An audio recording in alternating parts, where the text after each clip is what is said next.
Pennsylvanians will vote Tuesday in what is expected to be a very interesting midterm election primary. Joining us now to preview some of the major races is Dr. Kyle Kopko, a political science professor from Elizabethtown College. Thank you so much for joining us this morning. If we are to, or if we're going to start with governor, and if we are to believe the polls, State Senator Scott Wagner has a big lead on Paul Mango and Laura Ellsworth.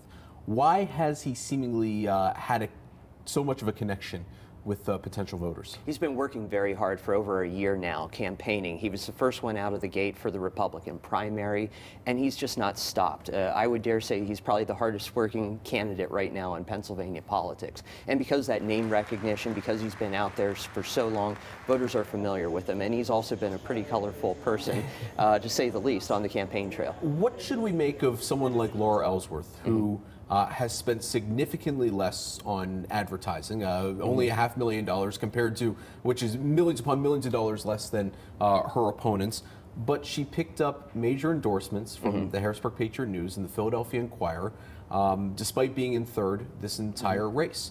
Should we be taking her more seriously as we approach Tuesday? I think we should, because there's still a number of undecided voters that are out there. Maybe as many as 1/3 of Republican voters, depending on which poll you look at, still haven't made up their mind yet. But even so, she doesn't have the name recognition throughout all parts of the state. She just started buying advertisements within the past few days.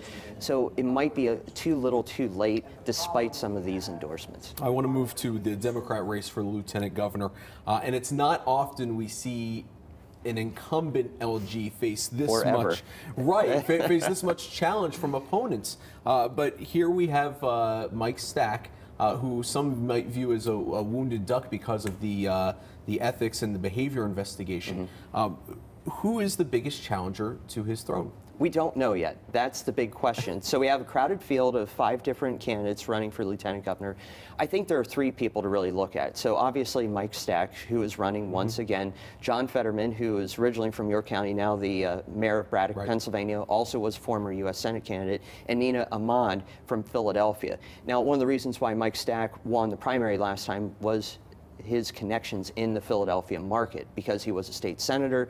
That's a very big hub for Democratic voters. So it would be interesting to see if there is a split in Philadelphia County between Stack and Amon, and how does that relate to Fetterman, because he already has a national profile and is very much supported by folks on the left, particularly those in the Bernie Sanders camp of the Democratic Party. And if we're talking about endorsements, Stack has the endorsement of every single senator in the General Assembly, while Fetterman is the one that has former Governor Ed Rendell, newspapers, amongst others.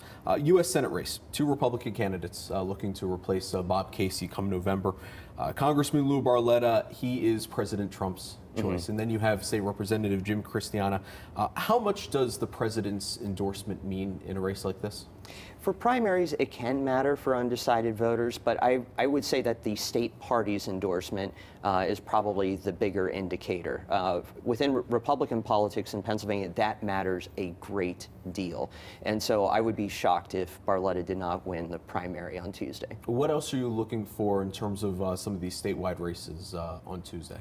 Well, I think turnout is going to be the big indicator. So a lot of folks are trying to determine whether or not the primary will be an indicator of a blue wave coming in November. So in 2014, Democratic turnout was somewhere around 20–21%. So if we see a major uptick in that, particularly out of the eastern part of Pennsylvania, around the Philadelphia County area and the suburbs, that might be problematic for some of the congressional races going forward. We'll just have to wait and see. There's obviously so much to talk to. We didn't get a chance to talk about the congressional races, which we will get to tomorrow, because Kyle will be back with us on primary day. In the meantime, Fox 43 Morning News will be back after this.